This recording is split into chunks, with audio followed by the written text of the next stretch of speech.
Good morning to everyone. আজকে হচ্ছে 2 June, আমার জন্মদিন। আজকে সকালটা কেমনভাবে কাটাচ্ছি সেটাই তোমাদের সাথে শেয়ার করব। তো প্রথমে তো আমি আর ভাই সকাল সকালে উঠে বাজারে চলে গেছিলাম। তারপরে বাড়ি এসে মা ভাত দিয়ে দিয়েছিল আমাদের দুজনকে একই থালায়। বাড়ি এসে প্রথমে আগে ছটপট করে স্নান করে ঠাকুরের পুজোটা সেরে নিয়েছিলাম। পুজো দেওয়া কমপ্লিট করে ঠাকুরকে মনস্কামনা জানিয়ে বাইরে গিয়ে দেখলাম মেঘাও চলে এসছে। আজকে মেঘা আমাকে একটা ড্রেস দিয়েছে, তারা তোমাদেরকে দেখায়। এই যে দেখো, এই সুন্দর ড্রেসটা আমি পরে নিয়েছি। আর এখানে আমি রান্নাঘরে মা বললো একটু আলুটা ভেজে দিতে, তাই আমি সেটাই করছিলাম। এই ড্রেসটা পরে কেমন লাগছে কমেন্ট করে জানিও কিন্তু। আমার কিন্তু খুব পছন্দ হয়েছে। আর তারপর মা বললো একটু দুব্বো তুলে আনতে আশীর্বাদের জন্য। এখানে আমি আর মেঘা একটু সাজুগুজু করে নিলাম। এরপরেই আমাদের আশীর্বাদ পর্ব শুরু হবে। ঠাম্মা, মা, বাপি আজকে সবাই আমাকে খুব মন ভরে আশীর্বাদ করেছে। আচ্ছা, তোমরা তাহলে আশীর্বাদ পর্বটাকে এনজয় করো।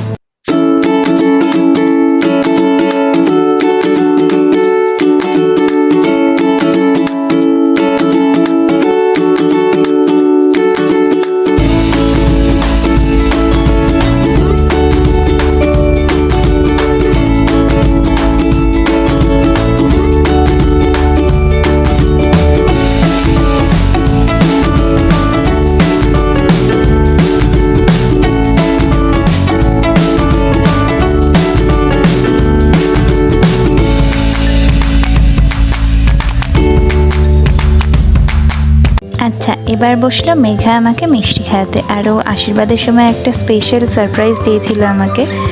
খুব সুন্দর একটা জিনিস গিফট করেছে, সিলভার রিং। আমি এর ছবিটা কোথাও একটা অ্যাটাচ করে দেবো।